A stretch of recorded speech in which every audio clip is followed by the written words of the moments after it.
Hey friends, welcome to day 2 where I am going to put the finishing touches on this beautiful painting with some pencil crayons and some paint pens. Now in this step we're going to add some details in the petals, in the centers. You'll see it come together. It just kind of makes it, kind of crispens everything up and makes it nice and crispy looking, I guess, nice and sharp. I'm using the paint pens, which I just showed you.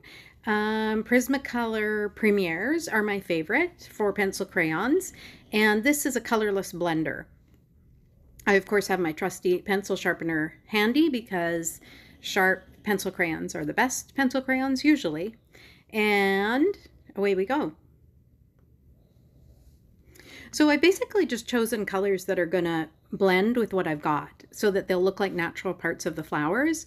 And I'll be adding things like those veins. I wish I knew the real flower words for them, like stamen sounds like a word, where that has something to do with the center and where pollen is. But anyway, you get the idea. And definitely adding some shading down into the center of the flower. Typically petals are darker down towards the center. Although I don't know if they are, I don't know if they necessarily are. Maybe some of them are lighter down to the center, but however you do it, it does start to really create some shape to the petals, the sense that they're going into the center, they're, you know, curving inward or going backward in space, if you know what I mean. So yeah, that's pretty much it. I just look for the places that I think could use some definition.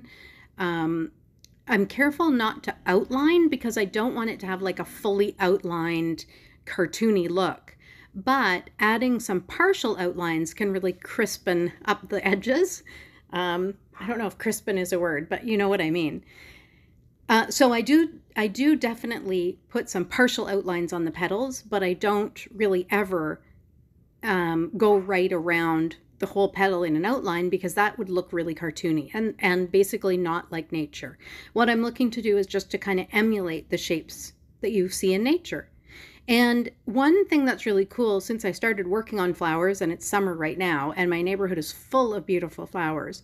So when I go around walking my dogs, I love to look at the flowers and just take some time to really get a sense of how the petals are shaped. And I'm finding that it's really changing the way that I'm able to draw and changing the way that I approach the colors in the paints and so on. So I'll just put some music on as I go around. I mean, I don't need to talk through this whole thing. You definitely will get the idea quickly. But I think I'll just put it still in normal motion so you can see the process, kind of how it is like in real time. And if you're bored, you can just fast forward a little bit.